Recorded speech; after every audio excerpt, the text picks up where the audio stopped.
Hey, what's up, guys? This is part of a series I'm doing on different boxing punches, and today I'll be talking about the rear uppercut.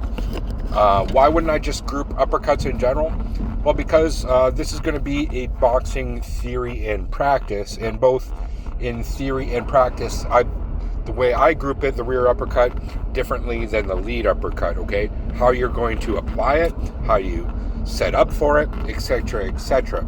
So let's get right into it. First of all, why throw an uppercut, specifically a rear uppercut, at all? Obviously, it comes straight through the middle. So if you split their guard, or if they're not guarding up the middle, one of them really in the very quick, right up the middle. If you land and you connect right on the chin, it's going to do some serious damage. And it's one that, if you're a beginner boxer, and even maybe an intermediate boxer, maybe you're not utilizing this punch the way you should, or maybe you are doing it, but maybe you're doing it in the wrong way, because it can be an effective punch, but it can also be a very dangerous punch because it leaves you open to be countered as well. So part of the theory is, when do you apply the uppercut? Okay, so one that normally it's associated with being is up close and personal. You throw a really quick uppercut. When I'm up close and personal, I like to do my fist in a supinated position. But you can also throw the rear. I'm talking about the rear uppercut when you're just within range in general. But if I was, say, more in the pocket as opposed to really up close, I would throw the uppercut more like this as opposed to like this, because you're able to get more range. It's almost like you can hit him on the top of that index finger as opposed to try to get him on the knuckles. You get more range like that.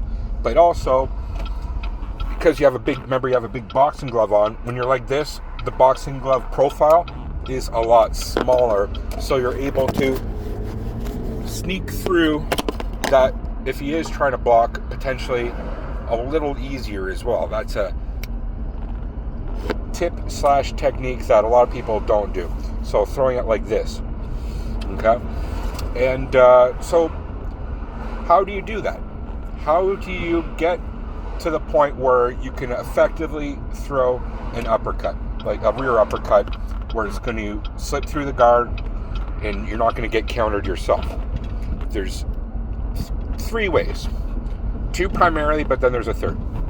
One is, this is the one I like to do a lot, which is, say, okay, you're just throwing jabbing, you know what I mean, setting the pace, whatever, jabbing, and then you might do a 1-2, okay? And then you're jabbing.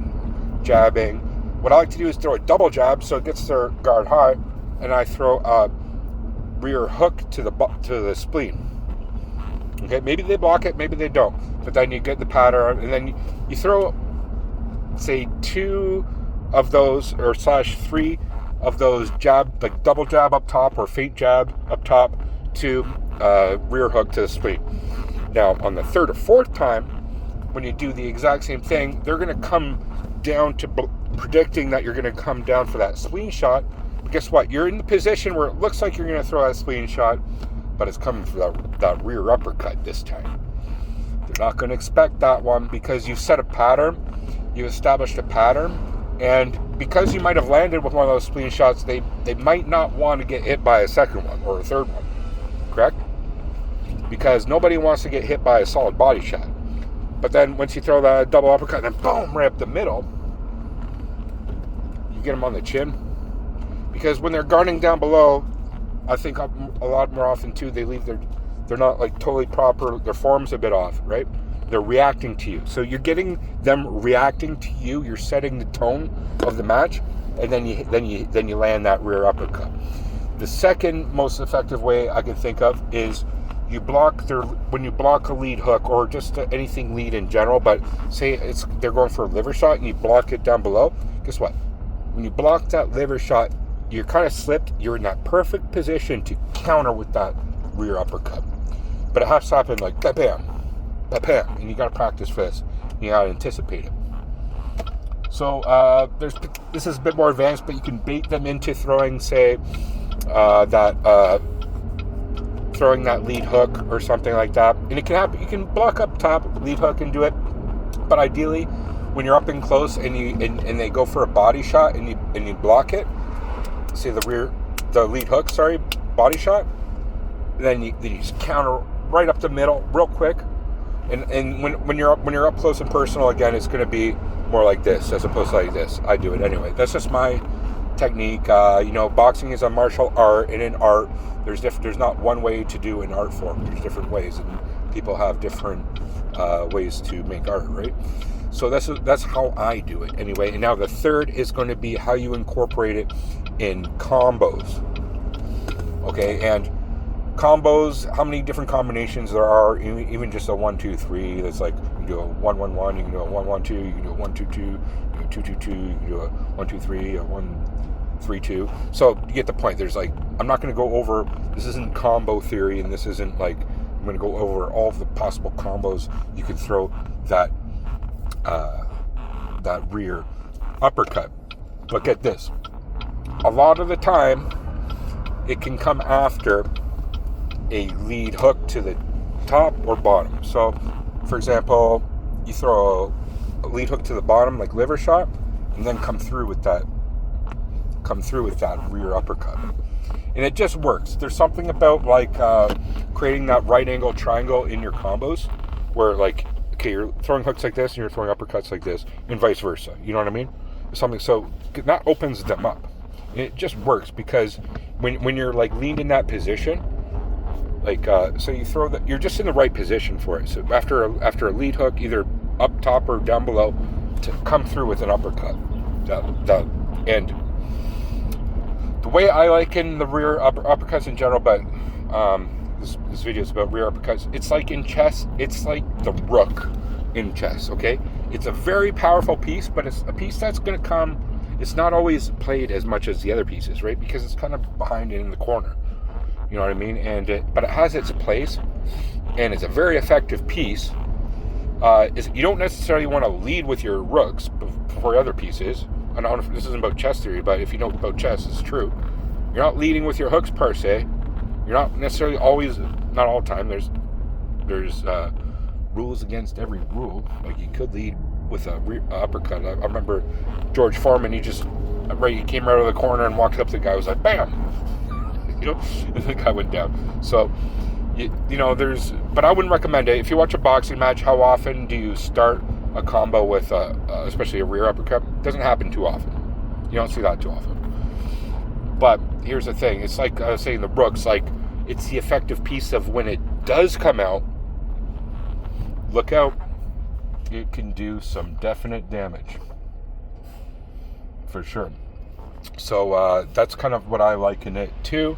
Is there anything else I should talk about the rear hook? It's a quick one, and it's one they're not going to necessarily see coming, especially when you're like up close and personal. You're right up there, and it's just like one comes right through down the middle. I think everybody knows that, but like it's gonna be one. The rear one especially is gonna be one that's gonna take you from in sparring, like when you're beginner intermediate, to more of an actual proper intermediate / advanced boxer. And even if you are an advanced boxer, you know what I mean. How to appropriately know the time and the place to throw one is even going to be something that even advanced boxers, I think, are going to, it's advanced theory. There's advanced theory involved in that. But if you can get your opponent to second guess, like when you're actually going to throw these uppercuts and things, because trust me, once you land one of them, they're not going to want you to land a second one at all. They're devastating. The rear uppercuts is the more heavy hitter of the two uppercuts, especially. Like you get the whole body into that, bam. Holy shit! Like it can be a knockout punch. It can definitely be a knockout punch, especially if their chin's up, especially when they're not expecting it. It's the ones that you don't see coming that are the most effective. And when you incorporate it in a combo, or like I said, you incorporate it in the right counter, you block them and come right back up the middle, bam, dude.